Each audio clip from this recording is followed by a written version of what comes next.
제일 물어보고 싶었던 게 이거였어요. 네. 굳이 왜 그렇게까지 하셨습니까? 굳이 그렇게까지.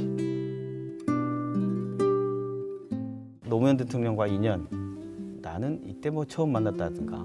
저는 처음 뵀을 때는 제가 기억을 못 하고요. 네. 이제 여러 인권 변호사님들하고 같이 모임을 하던 데서 뵀는데 저는 기억을 못했어요. 나중에 네. 알았는데 이제 제가 기억하는 거는 이제 국회 13대 국회 때 저는 그때 평민당 이해찬 초선 의원의 이제 보좌관이었고 네. 노무현 대통령은 그때 통일민주당 소속의 초선 의원이셨는데 두 분 다 국회 노동상임위원회에 계셨거든요. 그러니까 이제 상임위 열릴 때마다 가서 뒤에 방청석에서 보는 거죠. 진짜 매력이 있었어요.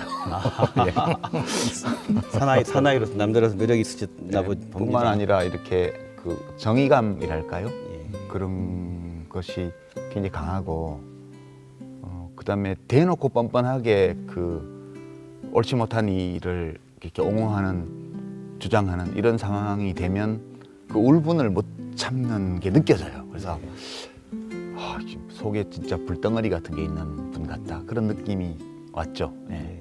대통령 되기 전에 노무현의 모습이 어땠길래 호남 사람들이 주목한 게 있었을 거 아니겠어요? 어떻습니까? 이제 노무현 대통령은 사실 속으로는 김대중 총재를 더 높이 평가했죠. 80년대에. 네.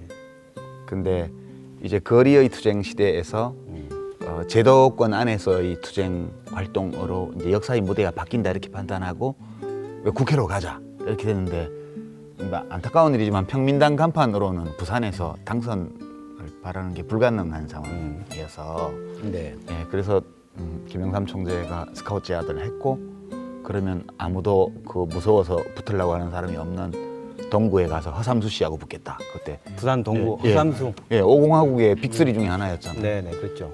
그렇게 가서 부딪혔는데 글쎄요 이제 왜 광주 분들이 그때 경선 때 이분을 대통령 후보로 만들었을까 이렇게 보면 나중에 얘기하다 보면 나오겠지만 사실은 김대중 대통령이 추구했던 지향 또는 정치적 가치 네. 목표 이게 있죠. 저는 그 세 가지로 압축하는데요. 뭐 이제 돌아가시기 직전에 그 당시 이명박 정부 때 3대 위기론 말씀하셨죠. 민주주의의 위기, 그다음에 서민 경제의 위기, 남북 관계의 위기. DJ가 많이 하시는 거죠. 그 세 가지가 김대중 대통령이 사실은 평생 동안 추구해온 가치예요. 민주화, 그다음에 중산층과 서민이 행복한 그런 경제, 잘 사는 나라. 세 번째가 한반도의 평화적 통일. 이 세 가지가 김대중 정신의 여체잖아요. 근데 그것을 이제 잘 이어만 나갈 수 있다면 누구든 상관없다였어요. 제가 느끼기에는. 근데 이제 당시 노무현 후보가 굉장히 그런 주장을 강력하게 했고, 그리고 보니까 이인재 씨가 나가면 못 이긴다는데 이 사람이 나가면 이길 수도 있어. 이렇게 나오니까 이제 민심이 확 그쪽으로 그런 그 노무현 대통령이 가지고 있는 개인적인 캐릭터의 특징 이것에다가 그다음에 이 사람이 나가면 이길 수 있다니까. 그러면 김대중 대통령의 그런 정책 노선, 정치 노선을 이어갈 수 있잖아요. 그런 민심이 광주에서 표출됐던 거 아닌가. 물론 그 배경에는 부산서 여러 번 그 평민당 또는 소위 김대중당이라고 이제 기자들이 비아냥거리던 그 당의 깃발을 들고 3번이나 낙선했다는 것 때문에 느끼는 광주 시민들의 어떤 연민 또는 어떤 미안함, 네. 고마운 이런 것도 있었겠죠. 10년 맞아서 지금 얘기하는 건 호남과 노무현이 서로 또 화해할 부분도 있다는 점을 얘기했는데 지지자였어요, 호남이. 예. 지지하는 층과도 이렇게 사랑했다가 또 오해가 발생했다가 서로 반목하는 경우도 발생했는데 그렇지 않은 사람들과 상대로 한 노무현 대통령의 모습은 아까 모두의 말씀인 정면 돌파, 문제 해결하겠다. 그러면서 대통령이 되면서 가장 먼저 했던 게 검사와의 대화였거든요. 그걸 국민들이 생중계로 봤고 그 정면 돌파의 모습에 그때 당시 반응은 좋지 않았습니다. 네. 그렇죠. 그 얘기가 대통령 시도 어떻게 봤습니까? 이게 캐릭터에 관한 문제예요. 캐릭터. 예, 혹은 기질에 관한 또는 이제 개성, 퍼스널리티와 관련된 건데요. 네.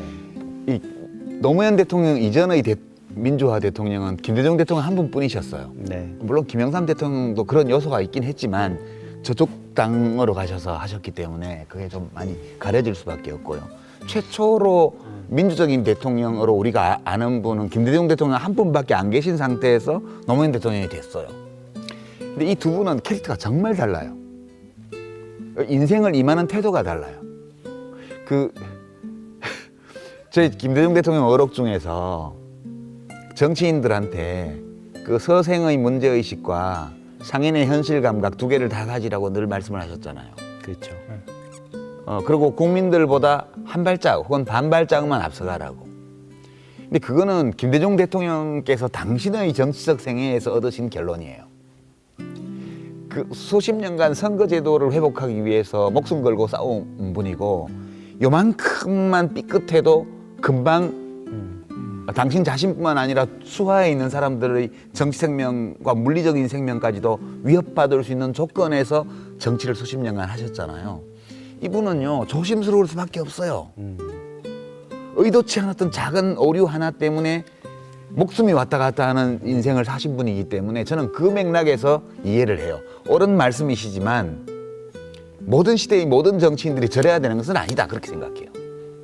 노무현 대통령은요 제가 아까도 말씀드렸지만 김대중 대통령을 전제로 하지 않으면 노무현 대통령은 이해할 수 없는 사람이에요.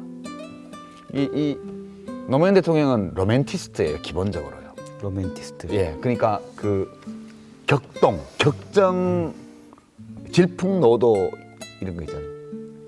우리 보통 질풍노도의 시대라고 말할 때가 이제 낭만주의 시대인데요. 그러니까 이분은 반걸음 앞서가거나 또는 상인의 현실 감각으로 이해관계를 타산하는 것이 아니고 옳냐 그러냐 이걸 딱 가린 다음에 아주 옳지 않을 뿐만 아니라 이 옳지 않다고 얘기하는데 아예 들어먹지도 않잖아요. 그러면 반발짝을 앞서가는 게 아니라 자기가 들이받아 버려요. 그런 스타일이었거든요. 그러니까 좋다 나쁘다 말할 수가 없어요. 김대중 대통령님은 그분대로 자신의 캐릭터를 가지고 인생을 살아온 분이고요. 노무현 대통령은 또 그 캐릭터로 평생을 살았던 분이에요. 돌아가시는 날까지요. 네. 돌아가신 것도 마찬가지예요.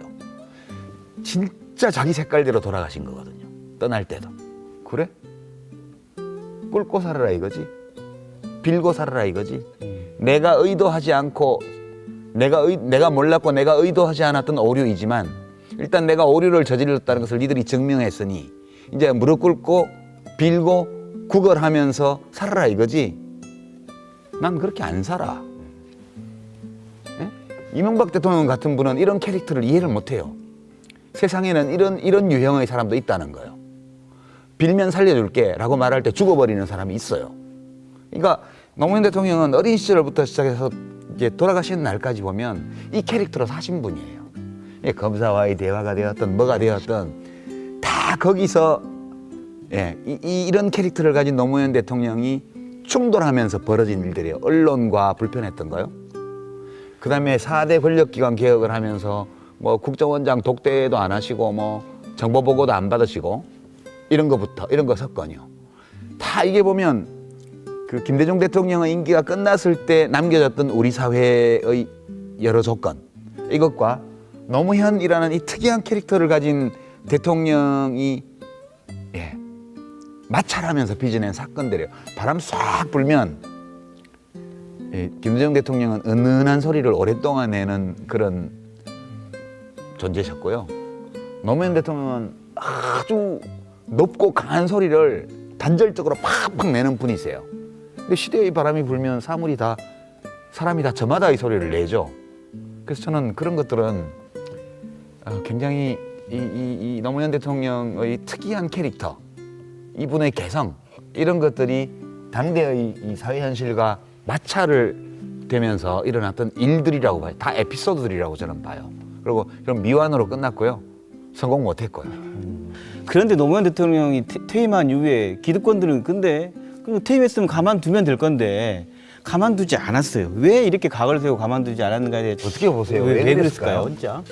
저는 사실은 이명박 대통령을 개인적으로 만나면 네. 제일 물어보고 싶었던 게 이거였어요. 네. 굳이 왜 그렇게까지 하셨습니까?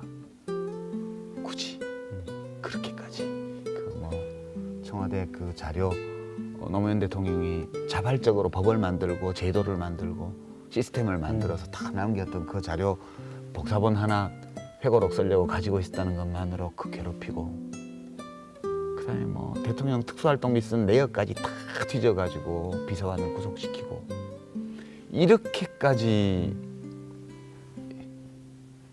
뭐 구태여 이렇게까지 하셨냐, 그걸 진짜 물어보고 싶은 거예요. 그런데 이제 그분을 만날 수가 없죠, 제가. 그리고 만나고 싶은 생각도 없고요. 네. 다만 저는 이제 이명박 대통령은 어떤 의도 이런 것보다 더 무서운 거는 네. 세태죠, 세상이요. 저는 노무현 대통령이 돌아가시기 전에 한 6개월 그 기간의 일들을 지금 생각해 보면 지금도 굉장히 무서워져요. 진짜 저도 젊었을 때는 세상이 무서운 줄 몰랐는데 그 일을 겪으면서 인간 자체가 무섭구나. 인간 세상이라는 데는 이런 곳이구나. 그런 거 굉장히 많이 느꼈고요. 네, 그러니까 그 기득권층으로 보게 되면, 기득권 집단으로 보게 되면 저렇게 정면으로 대든 놈은 놈이라는 편도 같다. 저렇게 정면으로 대들었던 사람은 반드시 꽉꽉 눌려서 완전히 죽여야 된다. 그래야 다시는 대드는 놈이 없을 거다. 이런 생각이 없었다고는 못할 것 같아요, 제 생각에는. 검찰, 일부라고 하죠. 일부 검사들, 일부 언론, 일부 정치 세력, 이런 분들이요. 이런 분들은 밟아 죽여야 다시는 대드는 놈이 없어. 이 생각도 있었지 않을까, 그런 생각 좀 하죠. 네. 그 유시민 이사장님, 그 노무현 대통령과 대화 중에 노무현의 시대가 올 것인가, 그 대화 기억하십니까? 예. 얘기해 주신다면. 그게 2002년 7월 달에 저는 국민경선 때 이제 자원봉사를 하고 나서 민주당 후보가 되셨기 때문에 이제 당에서 알아서 하려니 해서, 저는 당원도 아니고 그러니까 다시 제가 하던 일로 돌아와 있었는데 사무실에 오셔서 이런저런 대화를 나누던 중에 뜬금없이 저한테 노무현의 시대가 올까요? 그러시더라고요. 오죠. 100% 올 수밖에 없죠. 그거는 그 역사의 방향인걸요. 네. 근데 그 시대가 되면 나는 없을 것 같아요. 그러시더라고요. 그래서 제가 그때 그럴 수도 있죠. 근데 후보님은 이제 새로운 물결의 첫 파도를 타신 분이라 마음먹은 곳까지 못 가실 수도 있다고. 이제 그렇지만 언젠가는 다음 파도가 와서 갈 거고, 그런 시대가 오면 뭐 후보님 안 계신다고 그게 뭐 큰 대수입니까? 제가 냉정하게 그렇게 얘기를 했던 기억이 있어서 나중에 돌아가시고 나니까 그때 좀 더 따뜻하게 말씀드릴 걸, 그런 후회도 많이 했어요. 지금 노무현 대통령은 자연인으로서는 이제 떠나고 안 계시죠. 그렇지만 그분이 이루지 못했지만 이루어야 한다고 주장했던 그 과제들은 여전히 남아있고, 일부는 이루어져 가고 있고, 또 상당 부분은 아직도 이루어지지 않고 있고, 그러나 언젠가는 반드시 이루어질 거라고 봐요. 노무현의 시대는 아직 오지 않았다, 저는 그렇게 생각해요. 노무현 대통령이 오히려 퇴임 후에 국민에게 더 사랑받는 대통령이고 오래지 않나 싶고요. 서거 10년 됐는데 지금 노무현을 기리고 노무현 정신을 말하는 분들이 참 많은 것 같습니다. 그 많은 이유는 무엇라고 보는지를 듣도록 하겠습니다. 전직 대통령에 대한 호불호, 선호도 조사 이런 게 국민 여론조사가 나오는데요. 거기 보면 이제 노무현 대통령이 몇 해 전부터 제일 높게 이렇게 나오죠. 김대중 대통령하고 두 분을 합치면 압도적 과반수가 됩니다, 지금. 근데 저 이제 비유하면 김대중 대통령은 되게 높은 산 같으세요. 우러러 보기에는 좋은데 가까이 하기에는 막 너무 똑바로 살아온 분 같은 그런 느낌. 노무현 대통령은 좋아하기도 편한 분이에요. 그러니까 지금 제가 노무현 재단 이사장으로서 생각하는 노무현 대통령은 이제 돌아가신 분이기 때문에 살았을 때는 바다로 가기를 포기하지 않는 강물처럼, 그래서 늘 강물처럼이라는 사인을 잘 쓰셨어요. 사람 사는 세상하고 같이. 돌아가시고 나서는 어떤 강물도 마다하지 않는 바다처럼 이렇게 느껴져요. 그런 분을 개성하는 그런 사업을 하는 재단을 맡은 사람으로서 저는 노무현 대통령이 어떤 강도 마다하지 않는 바다 같은 분으로 이렇게 우리 사회 안에서 이렇게 자리를 잡으실 수 있도록 그렇게 해야 되지 않나. 또 실제로 또 그런 분이라고 생각해요. 여러 가지 이유로 각자의 사유로 좋아할 수 있는 분이거든요.